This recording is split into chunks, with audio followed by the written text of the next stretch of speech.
Hello friends, आप सभी को हमारे कहानियों के हमारे चैनल में स्वागत है। तो दोस्तों, आज हम आप सबके लिए एक नया कहानी लेके आए हैं। इस कहानी का नाम है बुद्धिदान। चलिए दोस्तों, इस कहानी को सुनते हैं। एक गांव में एक बुढ़िया रहती थी। उस बुढ़िया का नाम उर्मिला था। उर्मिला का ज़मीन 3 बीघा था और उसका एक लड़का भी था जिसका नाम सूरज था। बुढ़िया और उसका लड़का खेती करते जीते थे। इसी गांव में एक ठाकुर रहता था जिसका नाम मोहन प्रसाद था। मोहन प्रसाद गरीब लोगों का जमीन डरा धमका के हथिया लेता था।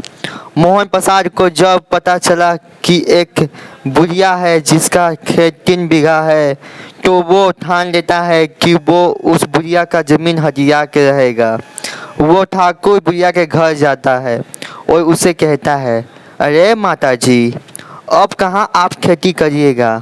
इस बुढ़ापे में आप खेती कर पाइएगा? एक काम कीजिए, मुझे ये 3 बीघा ज़मीन दे दीजिए, मैं आपको दुगना पैसा दूंगा। बुढ़िया मना कर देती है। मोहन प्रसाद को बहुत गुस्सा आ जाता है और सख्त लहजा में बुढ़िया से कहता है, सुन बुढ़िया, अगर तू मुझे ये ज़मीन नहीं न देगी तो मैं तुम्हें जान से मार दूंगा। बुढ़िया ठाकुर से कहती है, सुन ठाकुर, के खोखले धमकी से नहीं डरती, तुझे जो करना है वो कर ले। बुढ़िया ठाकुर को अपने घर से धक्के मारकर बाहर निकाल देती है। ठाकुर ठान लेता है कि अब वो और उसके बेटे को नहीं छोड़ेगा। एक दिन जब उर्मिला और उसके बेटे बाजार जा रहे थे तो ठाकुर अपने आदमियों से बुढ़िया और उसके बेटे सूरज को अगवा करवा लेता है। ठाकुर के आदमी बुढ़िया और उसके बेटे को ठाकुर के पास ले आते हैं। ठाकुर बुढ़िया से कहता है, सुन बुढ़िया, अगर तू अपना ज़मीन मुझे नहीं न देगी तो तू आज नहीं बचेगी। बुढ़िया ठाकुर से कहती है, जो तुझे करना है वो कर ले ठाकुर, लेकिन मैं अपना ज़मीन किसी को भी नहीं दूंगी। ठाकुर के चेहरे गुस्से से लाल हो जाता है और वो अपने कमरे से एक तलवार ले आता है और बुढ़िया और उसके बेटे का गर्दन काट देता है। बुढ़िया और उसका बेटा तड़प तड़प कर मर जाते हैं। ठाकुर अपने आदमियों से बुढ़िया और उसके बेटे का लाश को जंगल में फंकवा देता है। कुछ ही दिनों में गांव वालों को एक आदमियों का सर तालाब के पास मिलने लगता है। ठाकुर जान गया था कि ये सब कौन कर रहा है, इसलिए ठाकुर अपने परिवार को लेकर शहर चला जाता है। बुद्धिदान आज भी मोहन प्रसाद का इंतजार कर रही है। मोहन प्रसाद को गांव छोड़ते हुए 20 साल हो गया था। मोहन प्रसाद का एक बेटा भी था जिसका नाम राहुल था। राहुल अपने गांव वाला घर को देखना चाहता था, लेकिन उसके पिता गांव जाने से मना किए थे। लेकिन एक दिन राहुल बिना किसी को बताए अपने गांव चला जाता है। राहुल के पिता राहुल को फ़ोन करते हैं।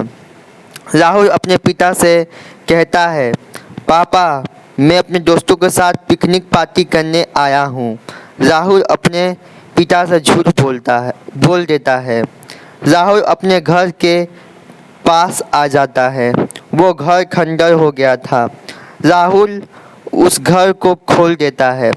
तभी घर से बहुत सारा चमगादड़ बाहर निकलते हैं। राहुल गांव वाला घर में रहने लगता है। उर्मिला को पता चल गया था कि मोहन प्रसाद का बेटा आ गया है, इसलिए उर्मिला, जो कि बुद्धिदान थी, वो एक खूबसूरत लड़की में बदल जाती है और राहुल के घर के अंदर आ जाती है। राहुल अपने सामने इतनी खूबसूरत लड़की को देखकर खुश हो जाता है और उसे कहता है, आप कौन हो? वो खूबसूरत लड़की राहुल से बोलती है, हाय, मैं प्रिया हूँ। राहुल प्रिया से कहता है, और मैं राहुल हूँ। प्रिया राहुल से कहती है, ठीक है राहुल, मैं चलती हूँ।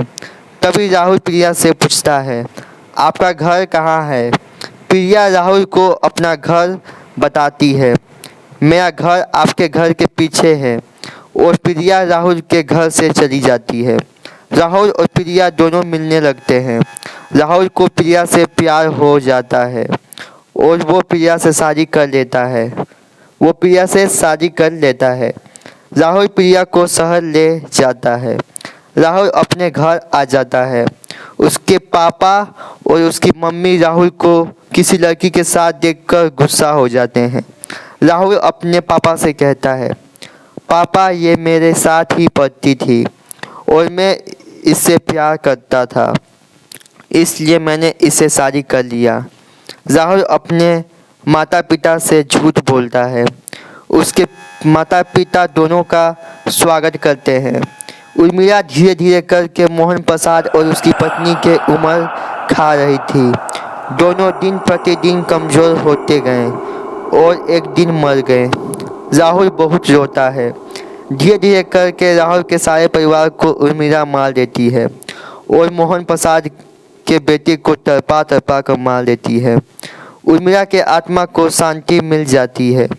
तो दोस्तों, अगर ये कहानी आप सबको पसंद आए तो चैनल को लाइक, कमेंट, सब्सक्राइब करना ना भूलें। दोस्तों, गुड बाय।